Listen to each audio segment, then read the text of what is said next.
Well, good morning, everybody. I'm Jan Erickson from Stepping Aside, and welcome to Somewhat Daily Tarot and Rune for the 14th day of July, 2020. Well, we have a multiple here, and I didn't mention this on the Esoteric Influences. I think I'll do that, though, on, I haven't published it yet on the blog, so the written version of it. So I'm going to do that here. I forgot to notice about that and say something about it. Let me bring this up here, my notes. We have not only a 5 energy for today, we also have a multiple of 7. It's a 7-month, it's a 14-day, and so 7 and 7 is 14, so we've got a multiple there, which I did not mention, and so that sort of emphasizes some magnification, I would guess, of letting things settle out maybe, and that sort of aligned with some other things I was talking about. But basically, just be aware that changes are in effect, and safety and protection are of utmost importance today. The change is likely in dealing with the virus and the spiking of it. Things are happening, and it's not good, so please, if you have to go out, if you don't, stay home. But if you have to go out, please wear a mask and gloves. Practice, take your hand sanitizer with you. I leave my gloves on in the car when I get back in the car. But before I do that, I put hand sanitizer on them, and I clean them all off. And then I take them off when I get home. But I sanitize them after, just as I'm getting in the car. So that's after I've been in somewhere.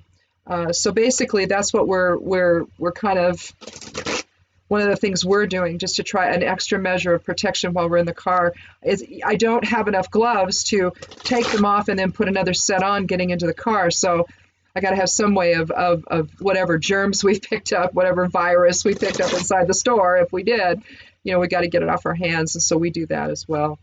So that's one thing that you might think about doing. But anyway, check out the Esoteric Influences if you like, either in written form or in video form.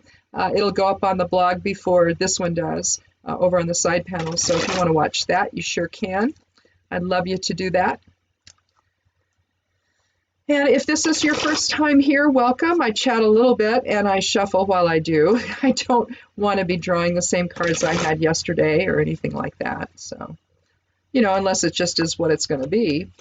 But I don't want it to be because of my shuffling or lack thereof. So we'll shuffle a little bit more here and we'll get started.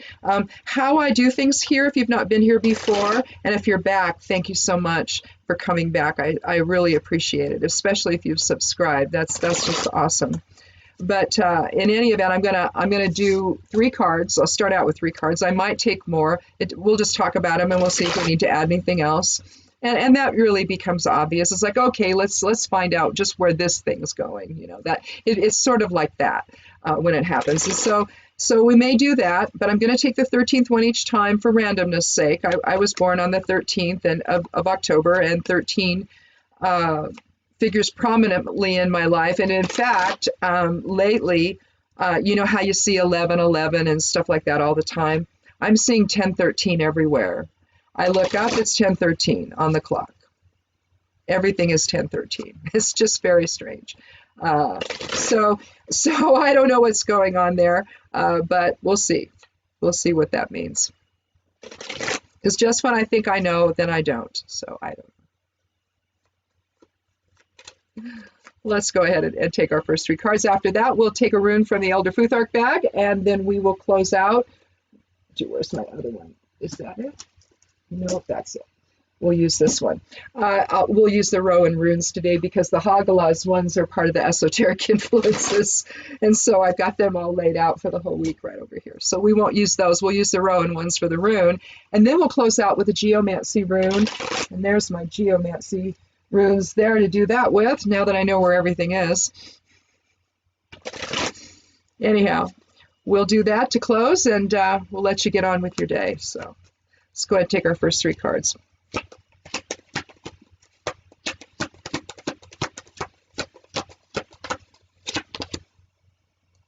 Oh, I love this card. The Ten of Pentacles. It's about legacy, transition, passing the torch, thinking about the greater good. Yes, they should all be in masks. I think we're going to find this 6-foot distance thing, especially if only one party has a mask on. It's not enough. It's just not.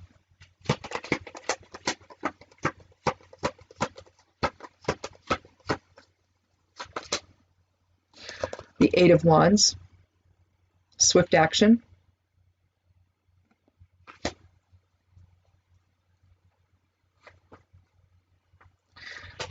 Depending on whether you're on the receiving end of that or whether you're initiating it. 8 is about leadership, so it could be taking the bull by the horns and taking action, for the benefit of other people. But again, I suppose it depends on which end of the spectrum you're on, the receiving or the giving end of it all.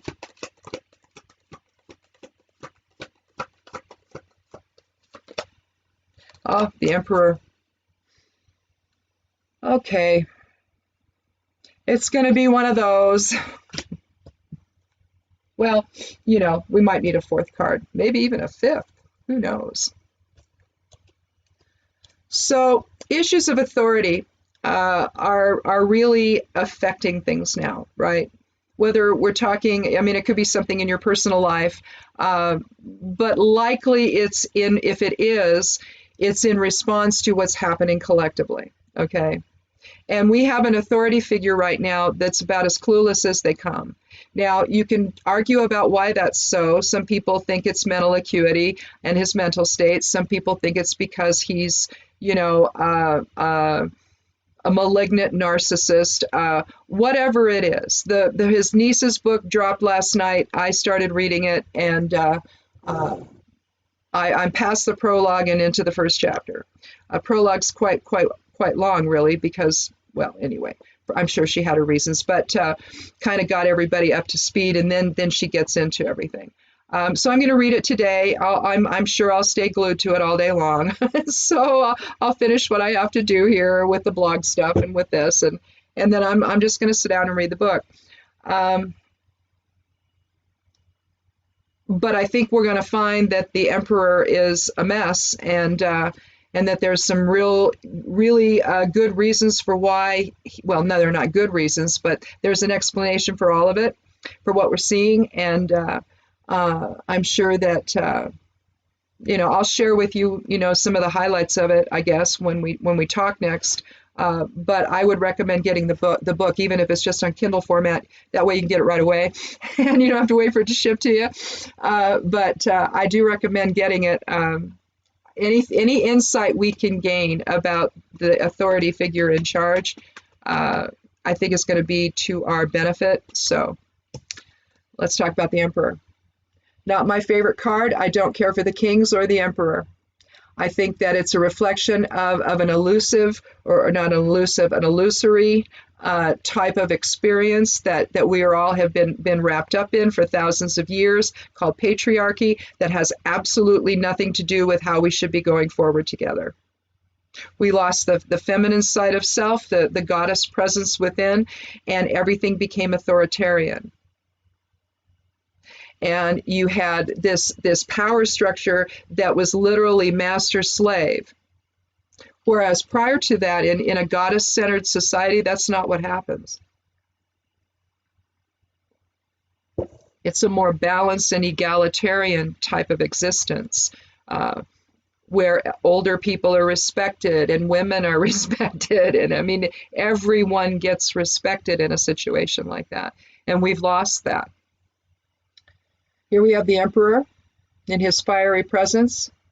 He does not look you in the eye, however, it's slightly askew. It's looking to our left, his right. And I always have the impression of, what am I going to get away with today? Some decks show him looking back at the Empress. I think in the Thoth deck it does. It shows him looking back at the Empress, and my interpretation of this has always been that without the impact of the Queen or the Empress, or the high priestess within the whole situation, the balance is lost. And he has no direction without her in his heart and in his soul and in his mind. If the queen and her influence, or the empress and her influence, is not there, the guy's rudderless. He cannot make it on his own. It's always, what am I going to do for myself? You're very, very self-dealing. So,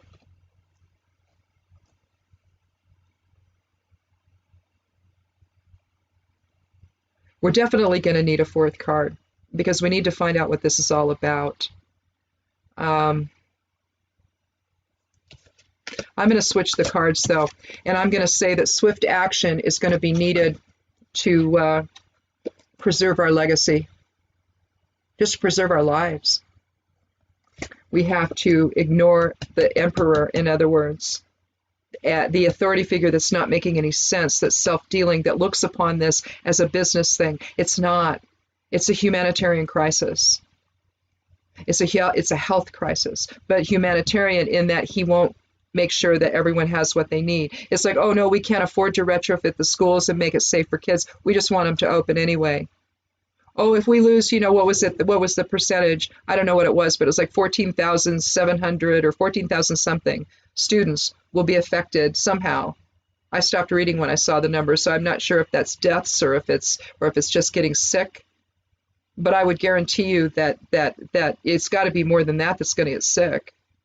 I mean, what happens when the kids go back in school in September? We go in September here. I know some areas go in October, or not October, but August. We always start. It's always the Tuesday after Labor, or is it the Tuesday after Labor Day or the Monday after Labor Day? Well, in any event, you have to have Labor Day first, and then you go back to school here. It's what it's always been. Some places use semesters. We use quarters.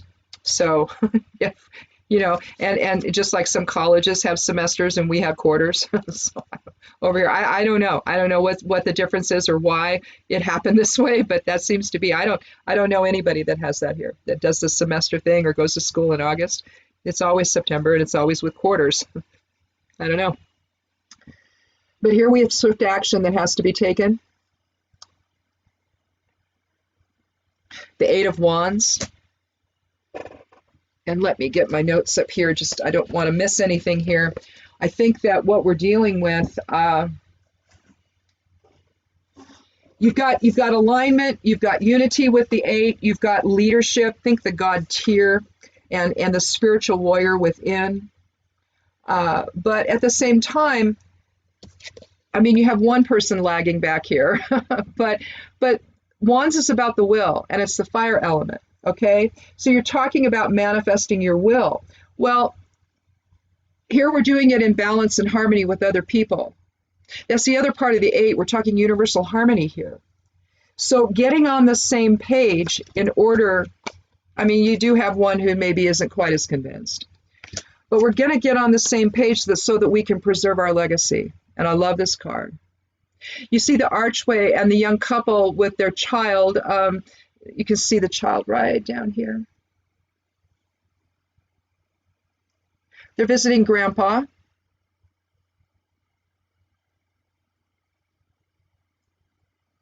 He's surrounded by all of the fruits of his labor. You see the grapes surrounding him. His two dogs are right there. Loyalty, trustworthiness. But you can almost see the transition there, can't you? You see the tree of life, the 10 pentacles arranged in the tree of life. And it's like he's completed everything, and now he's transitioning everything to the next generation. It's like the passing of the torch. But what are we doing to preserve this? With a king that can't understand, an emperor that cannot understand what his role is and his responsibility is to the whole kingdom.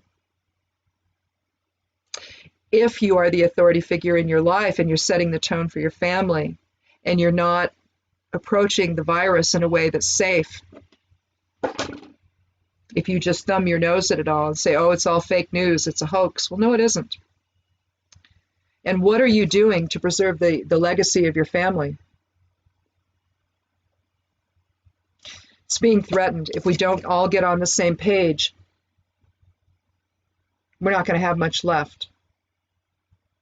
Pandemics destroy everything. Not just kill people, but they destroy the lives of people. It destroys everything. It destroys businesses. It destroys just everything. So the effect that a pandemic can have is so profound. If we're not on the same page about it, then it's out of control. We don't, because you're never going to have what you need medically when it first shows up. So if it's exploding and the damage is so devastating, because you're not just over it when you're over it, apparently. Some people do okay, but some people don't. Some people have scarring on their lungs.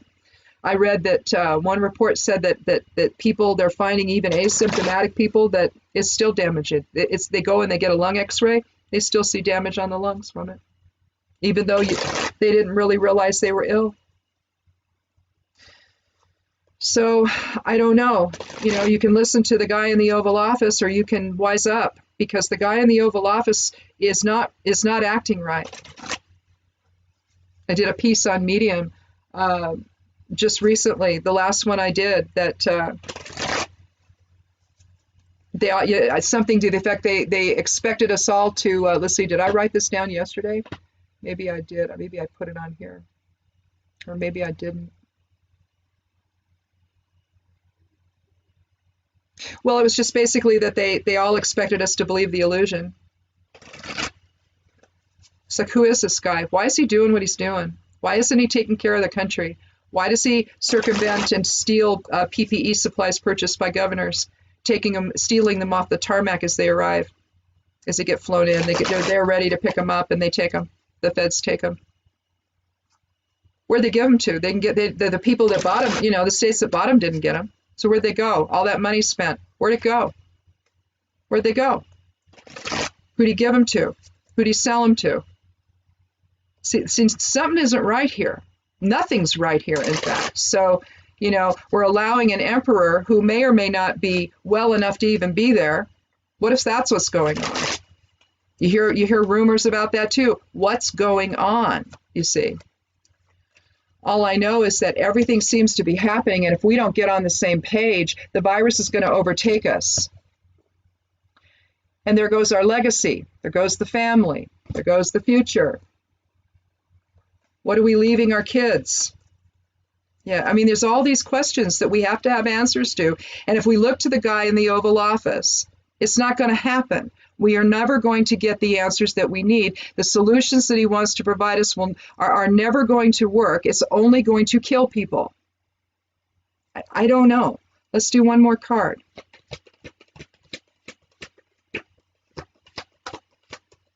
But clearly,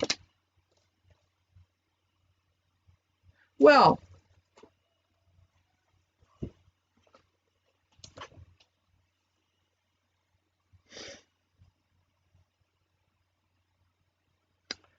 so let's talk about this. I think that this is the mindset of the emperor.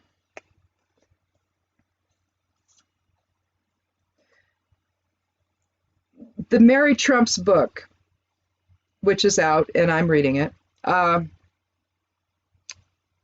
it dropped last night, and I have a Kindle version. So anyway, I started reading it last night before I went to bed. And I'm going to finish it today.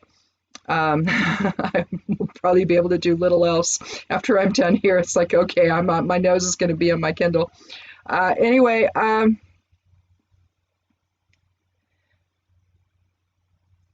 it may be that she is suggesting that all of the issues that he has might be able to be described as never growing up, staying within a little boy, out of control little boy mindset where that can't anyway. So if that's what that is, this is what you're looking at. You see the sketchy brown clouds, everything is about deception. The guy's gathering up the swords that are on the ground and arguments taking place. some kind of battle is taken place. It's the air element, so you're talking intellect, reason, balance, communication, all of that. So something has gone on here. You've got one guy holding his head down by the water, and although the water is not really smooth, you can see that it's kind of maybe settling down. So emotion was involved here as well. He's bereft. He's holding his head. The guy by the water. The other guy is got his cloak over his shoulder, and he's more concerned about the guy who's upset. While the other guy is sitting here with a nice little smile on his face, looking like Loki, and basically he's been the trickster, and he's confused everybody, and he's gotten everybody to the point where now everything has just gone awry. There's nothing we can do. Everything is a mess, and this guy's enjoying the show while he's picking up the spoils.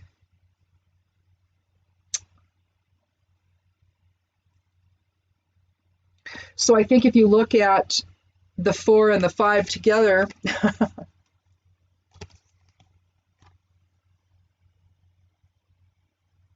we've got a profound authority that is trying to mess with people. Whatever feeling of power. Here's the thing. When you're a child who has to attach himself or herself to a given parent in order to get your self-esteem, in order to have personal power, everything is dependent upon what that parent thinks of you. And if that parent never ever gives you the love and support and care and encouragement and what you should normally want to give your kid, if that parent is not capable of doing that, then you've got a really interesting thing starting. And if the child never becomes competent at anything, then somehow you have this symbiotic relationship between the parent and the child, and the parent suddenly needs the child to succeed, so therefore we're going to pretend that the child is more than that child is. And then when you magnify that on steroids, maybe you have what we have now. But that's just a really, really rudimentary way of looking at this, but I'm thinking that's what she's going to ultimately say, given what I've read so far. I've always said that it looks like somebody who suffered from attachment disorder as a child, and that's what it's looking like. You look at kids like that, and they never bond with anyone. They have no empathy. They have no compassion. They cannot care about anything. They harm people. There's no filter. It's like they're not attached to the consequences of their actions. They feel no sense of decorum or no sense of responsibility toward anyone other than themselves. Everything is immediate, lack of impulse control everywhere. Sound familiar? So I don't know what she's going to ultimately say, but that seems to be what she's describing. And I think that that's what we have here. We have somebody who's in a position of authority, who takes advantage of others in a way that basically, it's like the sadist who goes and causes, genocide, and just sits back and watches and enjoys the show. Feels superior at the thought that he's harmed someone else, that he has controlled someone else, even to the point of their death. So if we don't do something now, our legacy is threatened. Our very lives are threatened.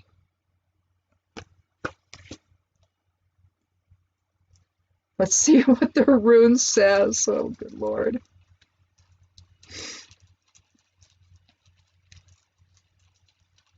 You look at Florida. My husband said something to me before I started when he was bringing me my tea. He always makes my tea for me. I do the herbal tea. He does the regular tea. Balance. I don't know. But he says that they're saying that someone has suggested that Florida has now, in terms of the virus spiking, it's like Florida has become like Wuhan was. It's just super intense. It's like it's this massive petri dish of virus, and the number of seniors that live there, the number of elders that live there, It's just massive. I read numbers of around 7,000 kids so far have gotten it there in Florida. And yet, oh yes, we're opening the schools. I realize nobody likes this, but can't we just get on the same page that let's not harm our children? Kids get this, okay? They get it. Why would you want to put them all together? So Rado's the rune for today. Yeah.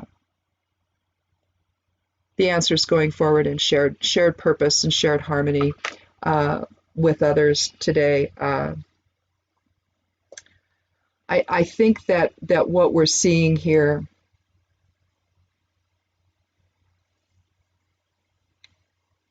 again, if we don't get on the same page, I'll go this way. If we don't get on the same page with the Eight of Wands and have will going in the same direction here, you're going to have nothing but destruction. And or if the will is wrong and everybody just has a free-for-all, everyone goes out and about around one another with no masks, no gloves, no nothing, don't socially distance, you're going to watch what happens at his rallies happen. You're going to watch the virus spike everywhere. So I suppose you can say to yourself, well, let's just get it all done, get it all over with. But what that means is people are going to die, okay? Our healthcare system cannot handle this, all right? That's the problem with this whole thing of, oh, just let it wash over the country, it'll be fine. No, it'll overwhelm the healthcare system. There won't be enough hospitals. There won't be enough ventilators. Clearly, because he won't send them anywhere, right? He sends them to Putin instead. Something's wrong here with this guy. He's not doing what he's supposed to be doing. But Rado is about the soul journey. It's about partnership. Think rider and horse. I'll draw it out for you. It's actually a very complex rune, a bind rune in and of itself. But this is about harmony and integration with each other, going in the same direction. If you're riding a horse and you don't have some rhythm, some understanding with that horse is going to buck you off. You might want to go one way. You're trying to, take the reins and move them this way with your knee or whatever you're doing to get them to go to the right. Well, if they're not in sync with you, they're going to go where they're either going to go nowhere or they're going to go where they want to go. And the more you want them to go somewhere else, maybe they'll take you, maybe they'll ride you over to a fence line and rub up on there and knock you off. Who knows what the horse is going to do, but the horse is going to be the one that decides. So the idea here, we've got several runes involved. We've got Isa, alignment in spirit instead of ego, Laguz, flow, typically the flow of spirit though, not just flow, but, well, it's a water element rune, but we have Vunyo, joy and fellowship with others. Again, you can see the whole flowing together in shared purpose and in the same direction. Oh my goodness. And then we have Kenaz. Kind of three ways, really. Light of spirit informing the self, and also communicating, again, in this case, with a horse, in this example.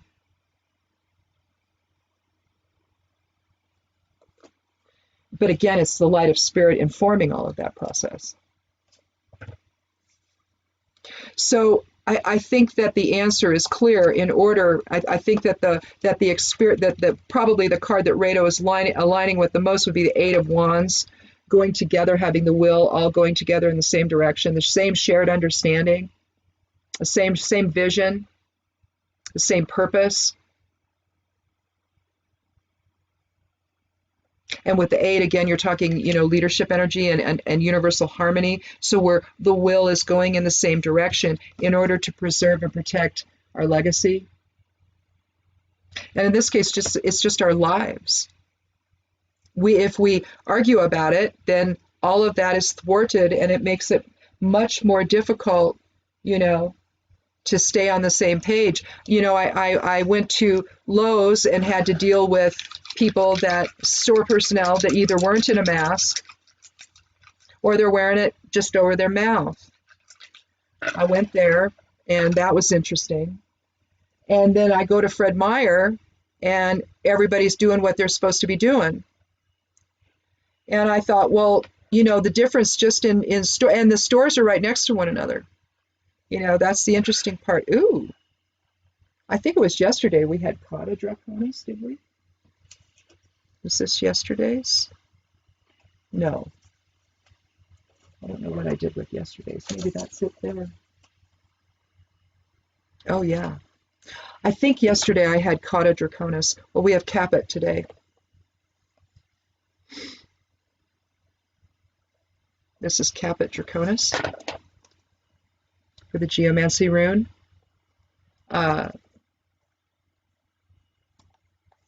This would be Cauda. The draconi are, they represent the north and south nodes of the moon, the head of the dragon and the tail of the dragon. Cauda represents the tail, or karma, or past life influences. I don't necessarily view it as an evil influence, other than the challenges maybe that karma will give you, you know. Things that you didn't resolve in one life experience, maybe you're going to resolve it now. But it doesn't just have to do with past life. It could just be with stuff that you dealt with earlier on in childhood, or what have you. Chiron's in retrograde right now, so we're going to be letting go. We'll be facing a lot of those childhood woundings that were very profound, but at the same time, it's time to look at them for the message that they have, and what they can teach us, and then let them go. Transmute them into spirit and let them go. Cauda or Caput draconis is about new beginnings and a new path forward. Again, if we do not come together in shared vision, shared will, shared purpose, shared path, shared direction, the legacy is going to be threatened in a way that we will not be able, that will basically be insurmountable. You see what I mean? So we don't want that. We don't want that to happen. We want everybody to be here when all is said and done. You know, we're going to have our work cut out for us. Clearly, the healthcare system is going to have to be strengthened. If we can possibly restructure it in a way that makes more sense, then that's what we need to do. We can no longer go on the way we are, though, and leave people in a position, or have a president who wants to destroy what we've at least gotten going so far with the ACA. They're in court, you know, they just want to blow it out of the water and leave people with nothing, because they don't have anything. They got nothing. It's just back to the way it was, where they didn't cover pre-existing conditions. And oh my goodness, what's going to happen if that happens? If what's going on with the virus, what if we end up with a lot of pre-existing conditions now from it? We're going to have a healthcare system that's not going to help us. It's just going to say you're on your own. It's going to cost you a fortune. You're going to go bankrupt, and you can't get healthcare because of it. Are we going to go back to those days? Well, that's what he wants. The guy in the Oval Office, that's what he wants. They're in court right now to make that happen. So hopefully that won't happen. And hopefully we will continue to stay the course with what we have currently, so at least we have something. Because people, you go into the hospital with this, the bill you're going to come out with is massive. If you don't have health insurance, you see, this is what I'm saying. We're going to have our work cut out for us. Whether you're talking about this or the social issues regarding policing in this country, we have a lot of work ahead, and we don't need to be at each other's throats or making everybody afraid because you're walking into a store without a mask on and everybody else has got one on, going, "Ooh, what are you doing, Typhoid Mary?"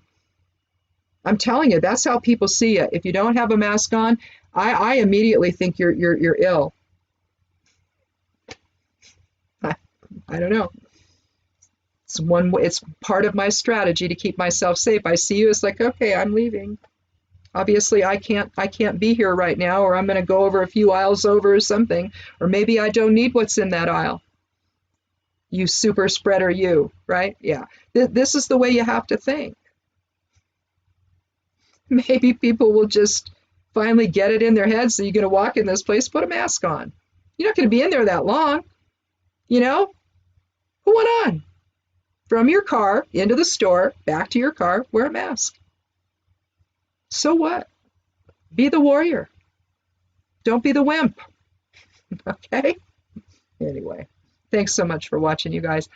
Again, I think that we're just in a really strange time right now, and the more we can figure this out together, the better future that we have. Otherwise, I don't know what to say. I really don't. I don't think we're gonna win this one otherwise. I really don't.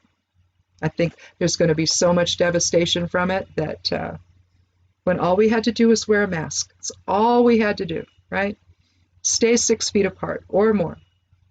Just give people the amount of space that they need to do what they need to do, and they'll do the same for you, right? We're all in this together. So, thanks for watching. We'll talk again tomorrow. Be good to yourself. Be good to one another. And blessed be.